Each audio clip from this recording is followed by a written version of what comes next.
Hello everyone, welcome to all of you. This is Anju Maurya. और आज के लेक्चर में हम लोग थोड़ा सा सेल साइकिल पढ़ने से पहले उसका आउटलाइन देखते हैं। ठीक है, तो देखिए सेल साइकिल एक बहुत इंपॉर्टेंट टॉपिक है और इस लेवल पे भी बहुत सारे बच्चों को सेल साइकिल जो है वो क्लियर नहीं होता है। क्यों क्लियर नहीं होता, उसका रीज़न ये है कि वो लोग जो है बस रीडिंग करते जाते हैं, कंपैरेटिव स्टडी नहीं करते हैं। तो मैं एक चार्ट लेकर आई हूँ जिससे आप सेल साइकिल को एक बार एक आउटलाइन उसका अगर आप देख लेंगे तो फिर जो हम लोग लेक्चर आगे कराएंगे, जो हमारी क्लासेस होंगी उसमें जो लेक्चर होंगे वहाँ पे सारी चीज़ें आपको क्लियर हो जाएंगी। तो मैं उन बच्चों के लिए जो बहुत जल्दी प्रिपरेशन कर रहे हैं, उनको जल्दी में कोई एग्ज़ाम देना है, या फिर जिनको सब कुछ आता है, थोड़ा बहुत जो है कन्फ्यूज़न है उसको क्लियर करना है, तो उनके लिए चार्ट बहुत इंपॉर्टेंट होने जा रहा है। आप ज़रा इसको ध्यान से देखिए। अगर मैं सेल साइकिल की बात करूं तो मैं बस एक ह्यूमन सेल की बात कर रही हूं। एक ह्यूमन सेल की अगर मैं बात करूं तो ह्यूमन सेल का सेल साइकिल 24 आवर्स का होता है। 24 आवर्स का मतलब 24 घंटे में सेल डिवाइड कर जाती है। अब उसमें देखिए दो फेज होता है। एक फेज होता है नॉन डिवाइडिंग फेज जिसको हम इंटरफेज कहते हैं, और दूसरा फेज होता है डिवीज़न फेज जिसको हम एम फेज भी कहते हैं। जैसे यहाँ पे देखिए ये लगभग ये सबसे बड़ा होता है, ये 23 आवर्स का यही होता है। केवल 1 घंटे का डिवीज़न फेज होता है। जैसे मान लीजिए मैंने एक सेल साइकिल बना दिया, तो सेल साइकिल में ये G1 S G2, ठीक है ना, या फिर हम ऐसे बना दें G1S। थोड़ा सा दूसरे तरीके से मैं बना रही हूँ। देखिए सेल साइकिल में ये होता है G1, फिर होता है S, फिर होता है G2 और फिर ये होता है M। ठीक है, जिसमें G1S और G2 ये तीनों मिला के इंटरफेज कहलाते हैं। क्या कहलाते हैं? इंटरफेज। और M फेज मतलब डिवीजन फेज केवल 1 घंटे का होता है। तो जो इंटरफेज होता है वो 23 घंटे का होता है, जिसमें G1 सबसे बड़ा होता है 11 आवर का, फिर 4 घंटे का S फेज होता है, फिर 8 घंटे का G2 फेज होता है। तो इंटरफेज में सेल डिवाइड नहीं करती, लेकिन सेल अपने आप को प्रिपेयर करती है डिवीज़न के लिए। ठीक है, एक मैं छोटा सा रिक्वेस्ट आप लोगों से करूंगी। जैसे मैं बहुत सारे कमेंट्स देखती हूँ कि लोग कहते हैं कि मैम हिंदी में पढ़ाइए, तो देखिए मैं हालांकि हिंदी में यूज़ कर सकती हूँ, लेकिन उसके लिए मुझे भी थोड़ा सा वर्क करना पड़ेगा क्योंकि हिंदी छूट गई है। अब मैं टर्मिनोलॉजी जो है इंग्लिश में उसका हिंदी में ढूंढना पड़ेगा कि उसकी हिंदी क्या है, कैसे है। बहुत पहले पढ़ा हुआ था, इंटरमीडिएट में हिंदी हम लोग पढ़ते थे। तो मैं उनको बस यही कहूँगी कि आज जो समस्या है, जैसे हम लोग क्या करते हैं, हम लोग इंटरमीडिएट यूपी बोर्ड से किए हैं, तो उसके बाद हम लोग बीएससी में आते हैं। ठीक है, उस वक्त हम लोग छोटे होते हैं, फिर भी हम लोग 1 महीने में सारी चीज़ें सीख जाते हैं, इंग्लिश सीख जाते हैं ना। तो आप इस लेवल पे मतलब ग्रेजुएशन और पोस्ट ग्रेजुएशन करने के बाद क्या आप 1 महीने या 10 दिन में चीज़ें नहीं सीख जाओगे? तो कोशिश यही करिए कि इंग्लिश में मज़ा आता है पढ़ने में, क्योंकि देखिए हिंदी में बहुत कंफ्यूजिंग टर्मिनोलॉजी होती हैं। तो क्या करोगे आप हिंदी लेके? आप जो है ना वो ऐसे ही वीडियो देखिए, 1 महीने 15 दिन में सारी चीज़ें आप तुरंत से शिफ्ट हो जाओगे इंग्लिश की तरफ। ठीक है, तो कोई ऐसा तो है नहीं कि मैं टोटली जो है इंग्लिश में बोलती हूँ, सारी चीज़ें मैं समझाती हिंदी में हूँ, लिखना तो इंग्लिश में पड़ता है। ठीक है, अब हिंदी में जैसे मैं प्लेसेंटा को अपरा लिखूँ, ठीक है, तो ये सब जो है ना थोड़ा सा मेरे लिए डिफ़िकल्ट है। आपके लिए हो सकता है कि आपको अगर हिंदी की प्रॉब्लम आ रही हो तो आप थोड़ा सा देखिए क्या कर सकते हो। बाकी मैं ऐसा ही पढ़ाऊंगी तो मैं एफिशिएंटली पढ़ा पाऊंगी, ज़्यादा वर्क कर पाऊंगी, ज़्यादा कंफर्टेबल रहूंगी। आप कहोगे तो मैं कोशिश करूंगी हिंदी यूज़ करने की, लेकिन वो मेरे लिए थोड़ा सा डिफिकल्ट हो जाएगा। ठीक है, तो देखिए यहाँ पे क्या है, अब मैंने कहा इंटरफेज में सेल अपने आप को डिवीज़न नहीं करती, लेकिन अपने आप को डिवीज़न के लिए प्रिपेयर करती है। एक्चुअल डिवीज़न एम फेज में होता है। किस में होता है? एम फेज में। देखिए एम फेज डिवीज़न फेज दो हो सकता है, माइटोसिस भी हो सकता है, मियोसिस भी हो सकता है। माइटोसिस में एक सेल से 2 सेल बनती हैं, और जो डॉटर सेल्स हैं उनमें जितना क्रोमोसोम यहाँ है उतना क्रोमोसोम यहाँ भी होता है, इसलिए इसको इक्वेशनल डिवीज़न कहते हैं। क्या कहते हैं? इक्वेशनल। मियोसिस में एक सेल से पहले तो 2 बनती हैं, अल्टीमेटली इन दोनों से 2 बनती हैं, तो एक सेल से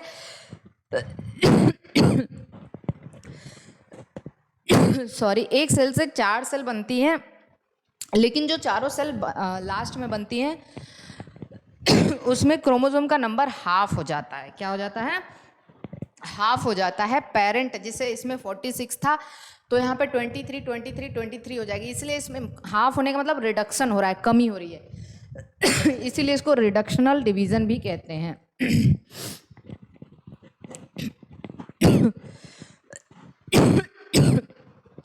चलिए ठीक है, तो माइटोसिस को हम लोग क्या कहते हैं? इक्वेशनल डिवीजन, और मियोसिस को क्या कहते हैं? Reductional division. ठीक है, माइटोसिस इज द इक्वेशनल और मियोसिस क्या है? रिडक्शनल डिवीजन है। यहाँ तक हमें पता होना चाहिए। ओके, ये केवल 1 घंटे का होता है, उसको छोड़ देते हैं, हम आ जाते हैं इसमें। नॉन डिवाइजिंग फेज को ध्यान से देखिए, बहुत डिस्टर्ब करता है। ठीक है, बहुत कन्फ्यूज़न भी होता है, लेकिन मैं सारा कन्फ्यूज़न दूर कर दूंगी आपका। इंटरफेज में 3 स्टेप होते हैं, एक G1, S और G2। देखिए यहाँ पे बनाया G1, S, G2। G1 को अगर हम देखिए, सेल साइक्लिक ना यूनिसाइक्लिक होती है। यूनिसाइक्लिक का मतलब आप ऐसे ही देखोगे इसको, ऐसे एक तरफ से, ऐसा नहीं कि आप यहाँ से ऐसे नहीं जाओगे, इधर से जाओगे। G1S, G2M, G1S, G2M, ऐसे। ओके, तो देखिए सबसे पहले मैंने कहा कि सबसे पहले है यहाँ पे G1 फेज। G1 क्या है? तो हम कहते हैं it is the gap 1। Gap किसके किसके बीच में है? M और S के बीच में है ना। ये देखिए M और S के बीच में है, तो हम कहते हैं it is the gap between M and S phase.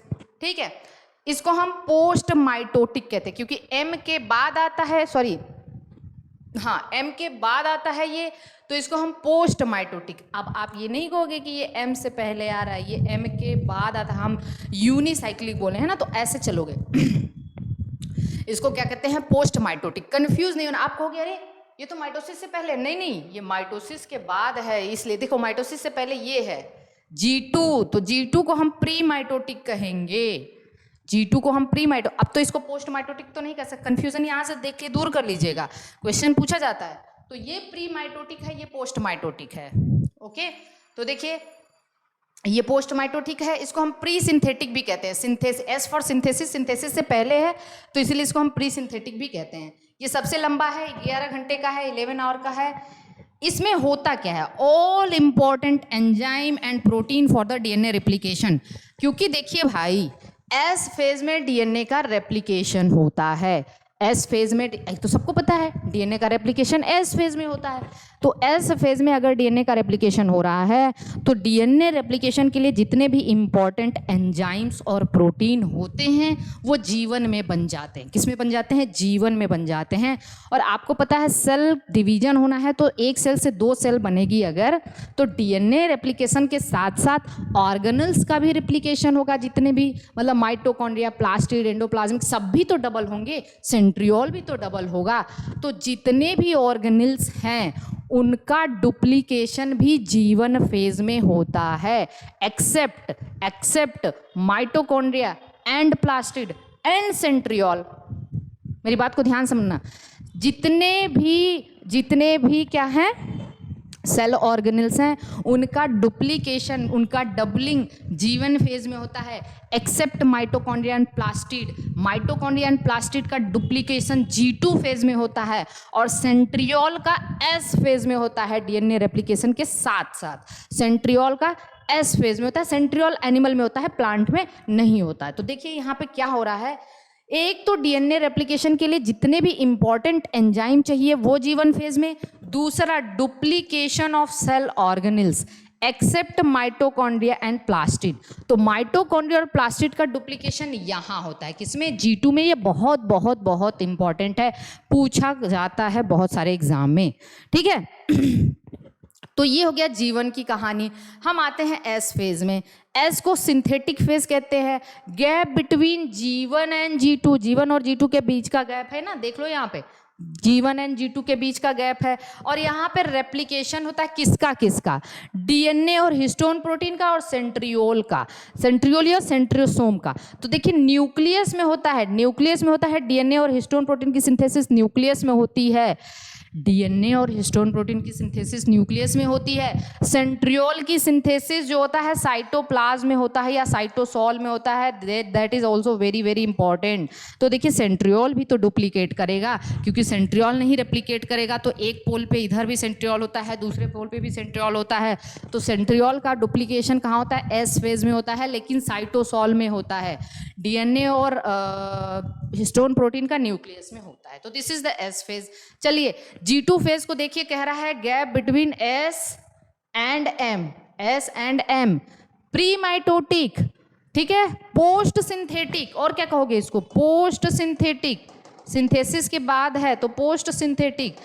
कितने घंटे का? 8 घंटे का। यहाँ पे large number of proteins and RNA की सिंथेसिस होती है, क्योंकि अब एक्चुअल डिवीजन शुरू होने वाला है।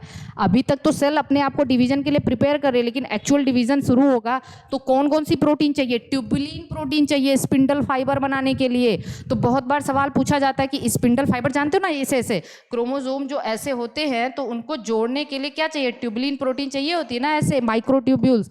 तो माइक्रोट्यूब्यूल बनाने के लिए क्या चाहिए? Tubulin protein. और ट्यूबुलिन प्रोटीन यही सिंथेसाइज होती है, ठीक है। और हमने बताया था कि माइटोकॉन्ड्रिया और प्लास्टिड का रेप्लिकेशन यहाँ होता है। तो एक बार आप इसको ध्यान से देख लीजिए और एक बार इसका स्क्रीनशॉट लीजिए। तो फटाफट स्क्रीनशॉट लीजिए इसका। चलिए स्क्रीनशॉट में बाद में एकदम लास्ट में, क्लास के एकदम लास्ट में लेना है, ठीक है। चलिए आइए, फिर आ जाइए यहाँ पे।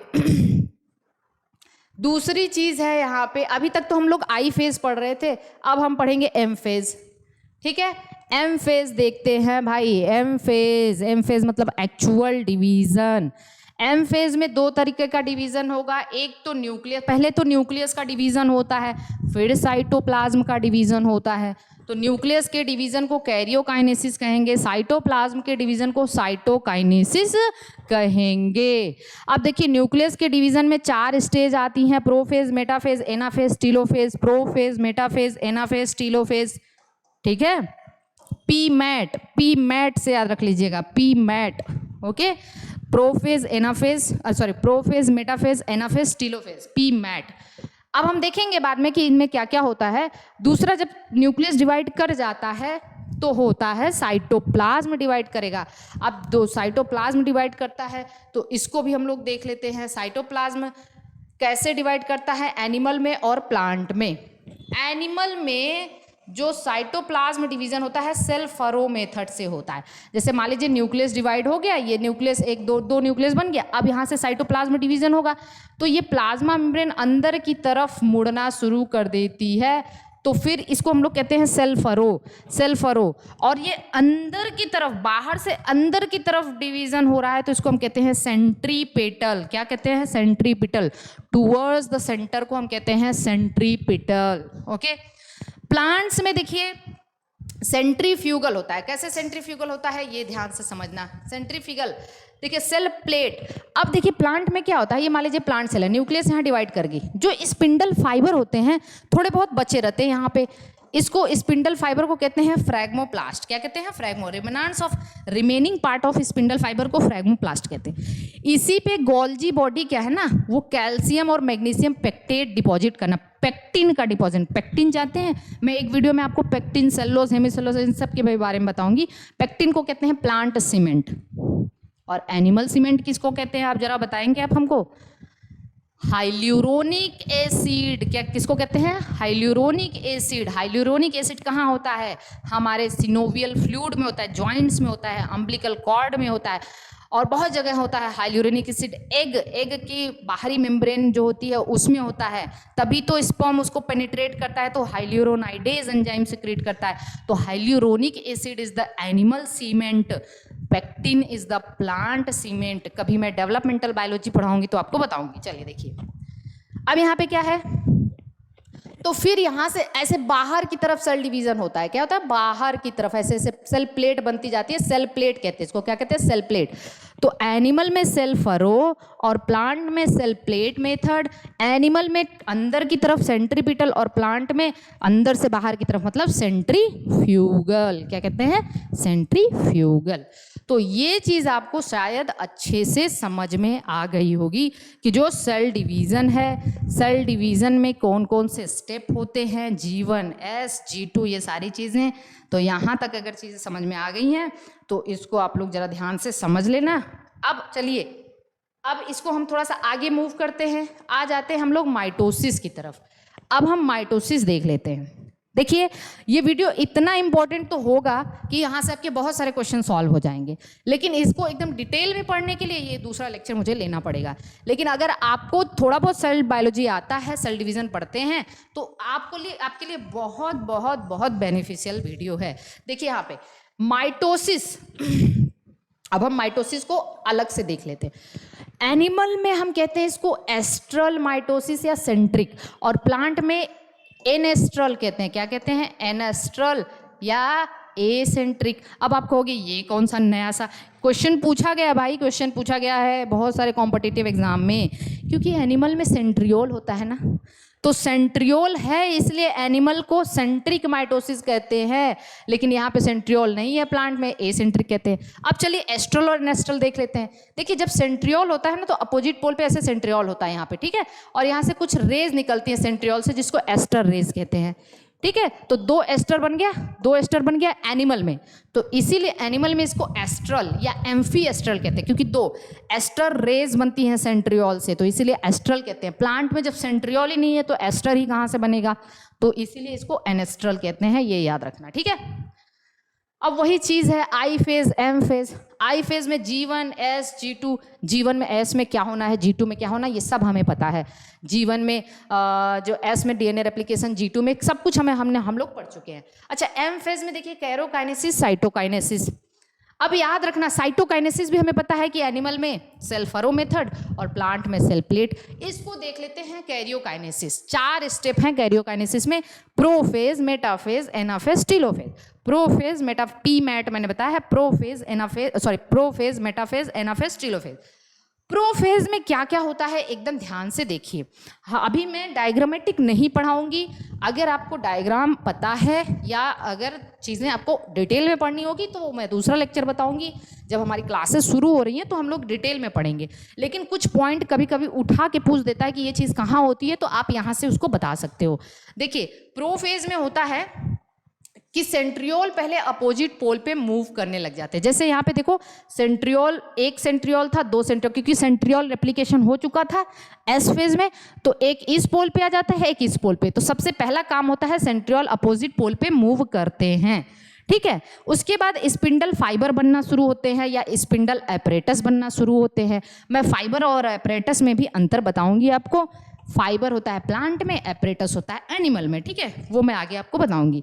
फिर जितने भी मेम्ब्रेन होते हैं सब डिसइंटीग्रेट हो जाते हैं, जैसे न्यूक्लियस, एंडोप्लाज्मिक रेटिक्यूलम, सब कुछ खत्म हो जाते हैं, क्योंकि अब क्रोमोसोम को ज़्यादा जगह चाहिए ना भाई। वो स्पिंडल फाइबर बाइंड करेगा, क्रोमोसोम मेटाफेज पे, मतलब इक्वेटर पे आएगा, तो सेल ऑर्गेनल्स रहेंगे तो दिक्कत होगी। तो जितने भी सेल ऑर्गेनल्स वगैरह होते हैं वो सब क्या हो जाते हैं, डिसइंटीग्रेट हो जाते हैं। और तीसरी चीज़ क्या होती है कि पहले क्रोमोसोम क्रोमैटिन के फॉर्म में होता है, धागे के फॉर्म में। क्रोमैटिन, एक मैं लेक्चर में क्रोमैटिन और क्रोमोसोम में भी अंतर बताऊंगी आपको। तो क्रोमैटिन इसे धागा होता है, अब वो थोड़ा मोटा क्रोमोसोम बनाना शुरू कर देता है, और क्रोमैटिन जब क्रोमोसोम में कन्वर्ट होता है तो उसको हम कहते हैं कंडेंसेशन ऑफ क्रोमोसोम। क्या कहते हैं? Condensation of chromosome. तो क्रोमैटिन क्रोमोसोम में बदल जाता है।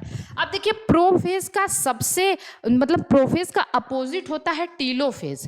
टीलोफेज प्रोफेज का एकदम अपोजिट होता है। याद रखना, जो जो प्रोफेज में हुआ है उसी का अपोजिट टीलोफेज में होगा, ठीक है। तो देखिए, यहाँ पे क्या था, सेंट्रियोल अपोजिट पोल पे गए थे, तो सेंट्रियोल वापस से आ जाएंगे इसमें। यहाँ पे क्रोमैटिन क्रोमोसोम में चेंज हुआ था, वहाँ पे क्रोमोसोम क्रोमैटिन में चेंज होगा। और यहाँ पे न्यूक्लियर स्पिंडल फाइबर बना था, यहाँ पे स्पिंडल फाइबर डिसइंटीग्रेट हो जाएगा। यहाँ पे न्यूक्लियर मेम्ब्रेन, एंडोप्लाज्मिक रेटिकुलम सब कुछ डिसइंटीग्रेट हुआ था, यहाँ पे फिर से बन जाएगा। चारों पॉइंट याद रखना। प्रोफेज का उल्टा क्या होता है? टीलोफेज। मेटाफेज में देखिए क्रोमोसोम इक्वेटर पे आ जाते हैं, जैसे ऐसे है सेल, तो ऐसे ऐसे क्रोमोसोम ऐसे यहाँ पे क्या आ जाएंगे? इक्वेटर पे आ जाएंगे। इक्वेटर मतलब मिडिल पे आ जाएंगे, और स्पिंडल फाइबर ऐसे ऐसे इसको बाइंड किया होता है। फिर एनाफेज, देखिए this is the best stage to study the karyotype. ये सबसे अच्छा स्टेज है मेटाफेज, जहाँ पे हम उसका नंबर और ये क्या करते हैं, साइज वाइज चेक कर सकते हैं। तो कैरियोटाइप का मतलब होता है मार्फोलॉजी ऑफ क्रोमोसोम। फिर एनाफेज में क्या होता है? अब ये टूट जाता है, जैसे ये है क्रोमोसोम, इसमें 2 क्रोमेटिड है, एक इधर चला जाता है, एक इधर चला जाता है, तो इसको हम कहते हैं sister chromatid moves at opposite pole. किस पे आ जाते हैं? अपोजिट पोल पे चले जाते हैं एनाफेज में। इसको हम लोग कहते हैं डिसजंक्शन। क्या कहते हैं? डिसजंक्शन। और this is the best study stage to study the shape. और सबसे छोटा स्टेज होता है शेप। क्यों? मैं बताऊंगी कि क्रोमोसोम 4 टाइप के होते हैं, मेटासेंट्रिक, ठीक है, सब मेटासेंट्रिक, एक्रोसेंट्रिक और टीलोसेंट्रिक। इसमें V shape, L shape, J shape, I shape बनता है। वो मैं कभी आपको डिटेल में बताऊंगी कि ये कैसे होता है, अभी बस आप ऐसे समझ जाइए, ठीक है। तो यहाँ तक तो ये हो गया माइटोसिस। तो एक बार आप भी, मैं इसको बाद में बताऊंगी। अब आते हैं हम लोग मियोसिस में। मियोसिस को हम लोग क्या कहते हैं? रिडक्शन डिवीजन कहते हैं। रिडक्शन डिवीजन क्यों कहते हैं? क्योंकि यहाँ पे क्रोमोसोम का नंबर हाफ हो जाता है। और एक चीज समझना, मियोसिस में फिर वही होगा, I phase, M phase. I phase में G1 S G2, M phase में मियोसिस 1 मियोसिस 2, 2 होता है, मियोसिस 1 मियोसिस 2। अच्छा देखिए, मियोसिस 1 में फिर क्या होगा? Karyokinesis 1, cytokinesis 1।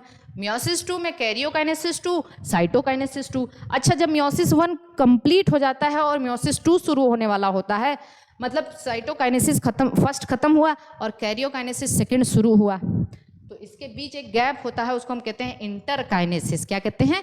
इंटरकाइनेसिस। तो एक्चुअली में interkinesis is the gap between cytokinesis first and karyokinesis second. और कैरियोकाइनेसिस सेकंड में प्रोफेज सेकंड पहले शुरू होगा, है ना, तो प्रोफेज सेकंड याद रखना, ठीक है, ये चीज है।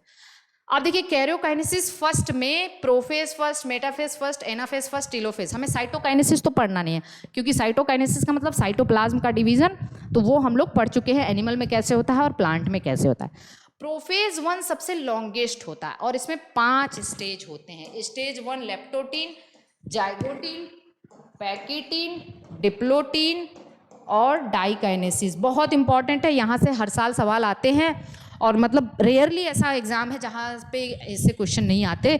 तो अगर आप सेल डिवीजन पढ़ते हो तो this area is very very prone, यहाँ से सवाल पूछे जाने के चांसेस सबसे ज़्यादा होते हैं। तो देखिए यहाँ पे भाई, बहुत सारे स्टूडेंट मुझे सिखाते हैं कि मैम आपने बीएड किया हुआ है।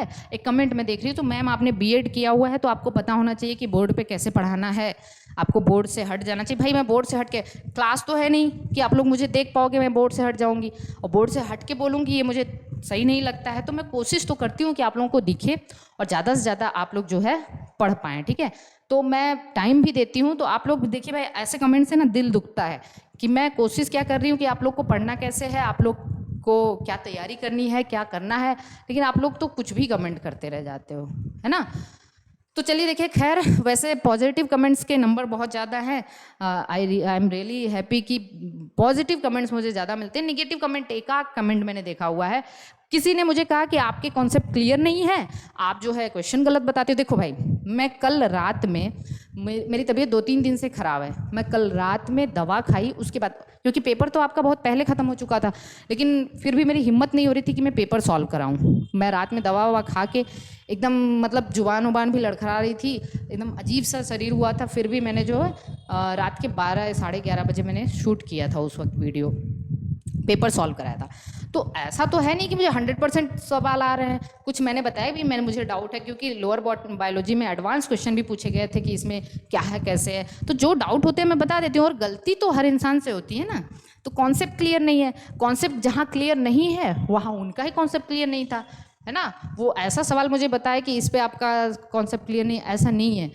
हर टीचर एक स्टूडेंट होता है, ठीक है ना, हर टीचर खुद पढ़ता है। और मैं आपको अपने बारे में नहीं बता सकती, अभी वक्त नहीं है मेरे पास, लेकिन आप जो है ना, मेरी नॉलेज को और मेरी चीज़ों को आप जज मत करो तो ज़्यादा अच्छा है, क्योंकि मैं ऐसा नहीं कह रही हूँ कि मैं सब कुछ जानती हूँ। हाँ, जितना जानती हूँ सॉलिड जानती हूँ, आप लोगों को बताने की कोशिश करती हूँ।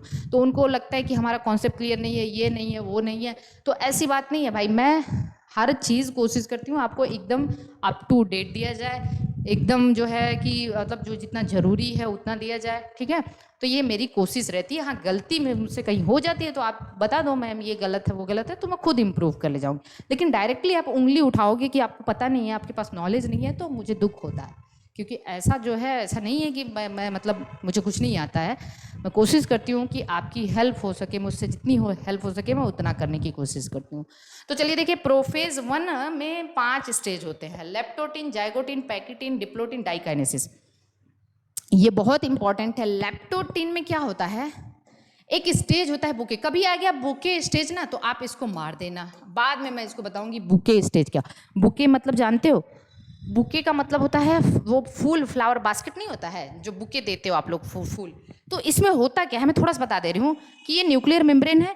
यहाँ से सारे के सारे क्रोमेटिन एक पॉइंट पे आके ऐसे अटैच हो जाते हैं। एक ही पॉइंट पे ऐसे ऐसे सारे जितने भी क्रोमेटिन होते हैं ऐसे अटैच हो जाते हैं। तो अगर एक ही पॉइंट पे ऐसे अटैच हो जाते हैं न्यूक्लियर मेम्ब्रेन के किसी एक पॉइंट से, तो उसको हम कहते हैं बुके स्टेज, ठीक है ना। तो ये किस में होता है? लेप्टोटीन में होता है। जाइगोटीन में बाईवेलेंट या टेट्राड बनते हैं। टेट्राड क्या होता है?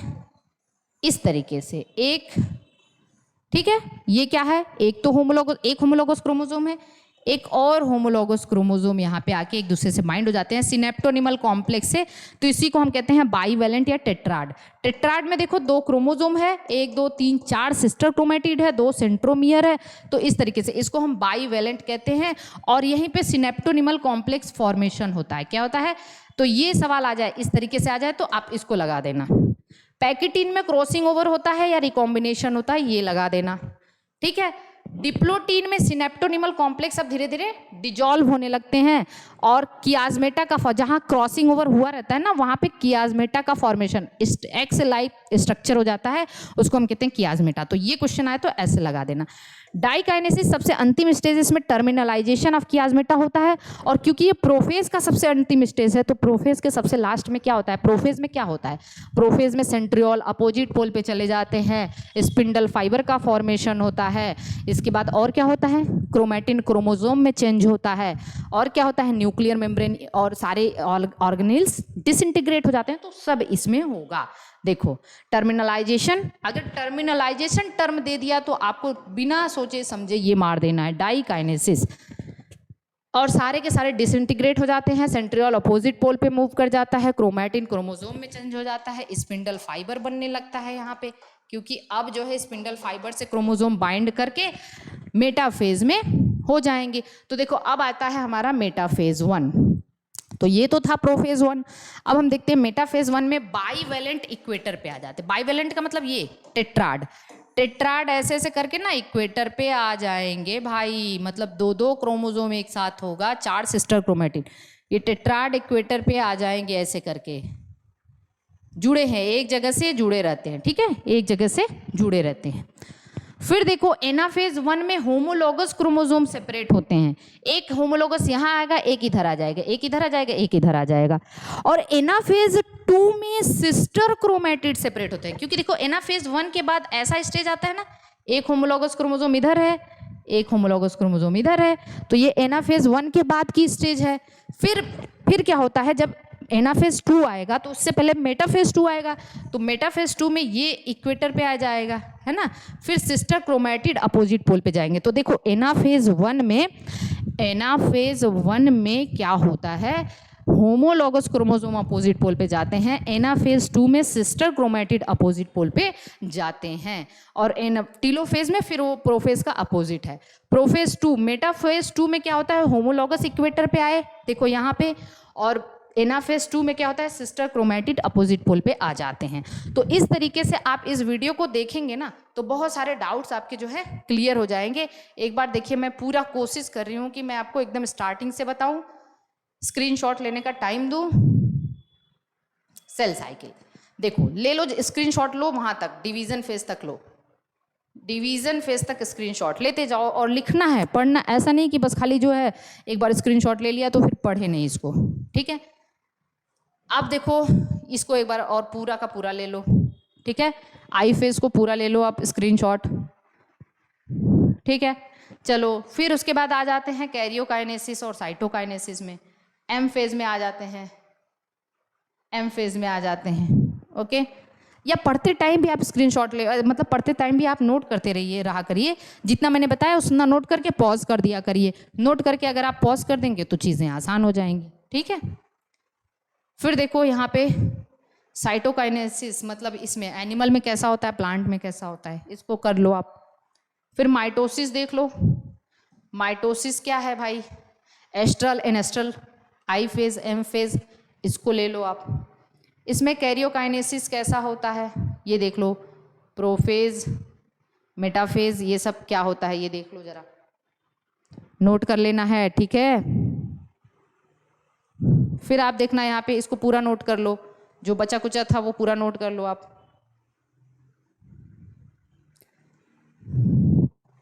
फिर आ जाओ मियोसिस में, मियोसिस में I am phase, I phase में G1 S G2, meiosis 1 meiosis 2, दोनों के बीच का गैप इंटरकाइनेसिस। फिर आप कैरियोकाइनेसिस 1 देख लो, ले लो इसका स्क्रीनशॉट कैरियोकाइनेसिस 1 का। सारे पॉइंट यहाँ पे क्वेश्चन के फॉर्म में हैं, ये सब क्वेश्चन के फॉर्म में पूछा जाता है। कैरियोकाइनेसिस 1 को पूरा देख लो आप, पूरा देख लो। प्रोफेज को पूरा लिख लेना, प्रोफेज में 5 स्टेजेस हैं, पूरा लिख लेना। और लास्ट में आ जाओ आप यहाँ पे, प्रोफेज सेकेंड में आ जाओ, प्रोफेज सेकेंड मतलब कैरियोकाइनेसिस सेकेंड, ये मियोसिस 2 का नोट कर लो। तो इस तरीके से स्टूडेंट्स ये लेक्चर जो है समाप्त हुआ। और प्लीज़ आप लोग कोशिश करिए, अच्छे से पढ़ाई करिए, जैसा कि मैं बता रही हूँ कि आगे से बैच शुरू होने वाला है तो मैं उस पर ज़्यादा फोकस करूँगी। तो इसलिए जो है आप पढ़ने की कोशिश करिए, ज़्यादा से ज़्यादा पढ़ने की कोशिश करिए और एक बेटर वे में प्रिपरेशन करिए।